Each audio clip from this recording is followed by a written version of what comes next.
then we come to the second part where we are to approve new members. This is a nice part of the program, because here we have a little overview over new countries and new actors within the European Family Forest Society. And we will start with the presentation. Iceland. Iceland will start.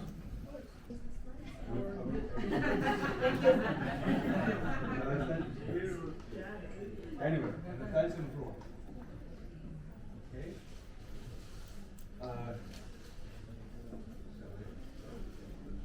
On the microphone? Yeah. Like the feeling that you can't see me. Okay. I'm gonna have a little talk now. I only have 50 minutes, wasn't it? 50. Sorry, I think so. It doesn't matter. Anyway, good morning, colleagues and friends. My name is, as I pronounce it, Hlynur G. I'm in here in behalf of Icelandic Farmers Association, samtök Íslands, in Icelandic. It's a true honor to be here with you as a part of the European family, forest family owners. And especially to be here in Tuscany in the sunny weather. We sometimes have the sun as home. This is, you can switch a little.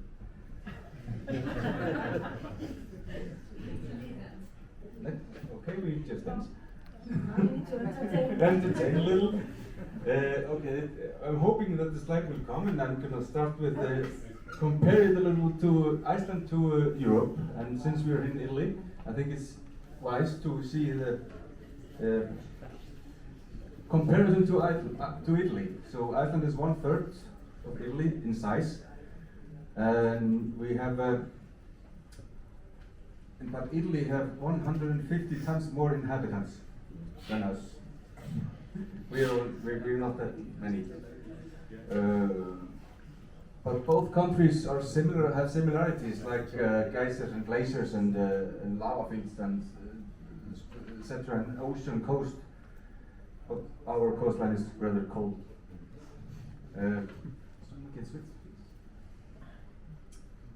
After centuries of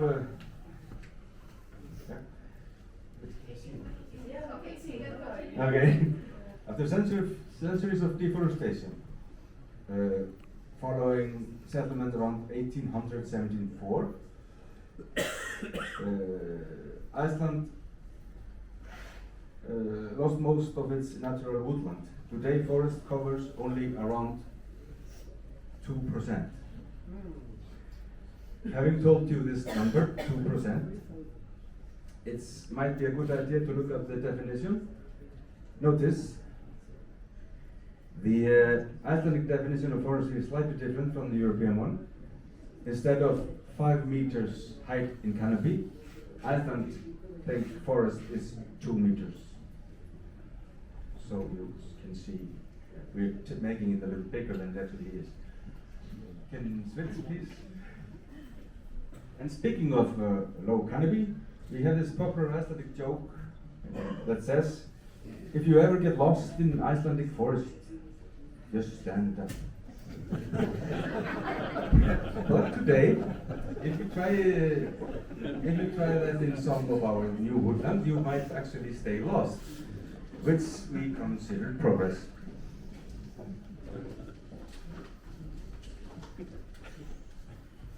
Can you switch again? It will come.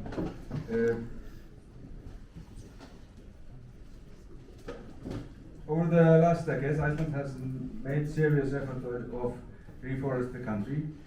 Reforestation began in the public land around 100 years ago, but it was until 1990 that private landowners began planting in earnest. Yeah? Yeah.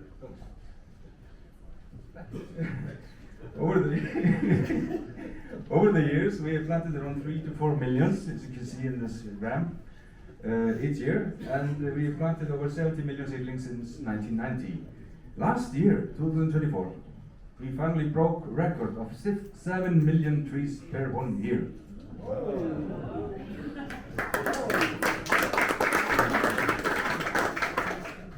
I wish I was joking. But anyway, and the next one, please. The five most planted species for productive forest are larch, lodgepole pine, spruce, and aspen. And we also plant, as you can see, downy birch, which is our native plant in Iceland. A little bit. These are the plants we use. Since, speaking of what's been discussed here today, since the fact of the climate change, Iceland could be some kind of refugee for plants in threatening danger of extinction. That's a fact. We have already considered this. Planting seedlings is just the beginning. We now face new challenges, but all of these challenges have been mentioned here today. So we are actually doing the same, but a different scale as Europe. I'm talking about carbon sequestration, thinning and managing forest, and actually we haven't talked about social activity, but that's also important as a recreational and educational purposes for farmers, especially because we're trying to make it a brand new, forest there, and most and foremost is it's important to convince our government that forest can thrive in Iceland and do good. It's a debate, really, like in Europe, unbelievable. So forest, they are to be proud of. And I think this is the last slide. Hopefully it works. No. It works. Yeah, it does. Aurora Borealis. Having been here and seeing that you are doing more or less the same as we, but a different scale, it's quite funny. And it's so good to be here with you, forest family friends, because you're cooperative to when we tell the news to Icelanders, and we have a support from Europe. I think that it will be a great positive impact for Icelanders. Hoping that our CEPF membership with you will make us stronger in forestry and not like planting only 7 million. Hopefully we get 70 million soon, making forestry as a real. Anyway, so that's why we are so grateful to be here, to learn, to share, and to cooperate with you. We may be small in numbers, 400,000 inhabitants, but we bring unique experience, hopefully, energy, to this gathering. And yeah, Icelandic forestry is young, adaptable,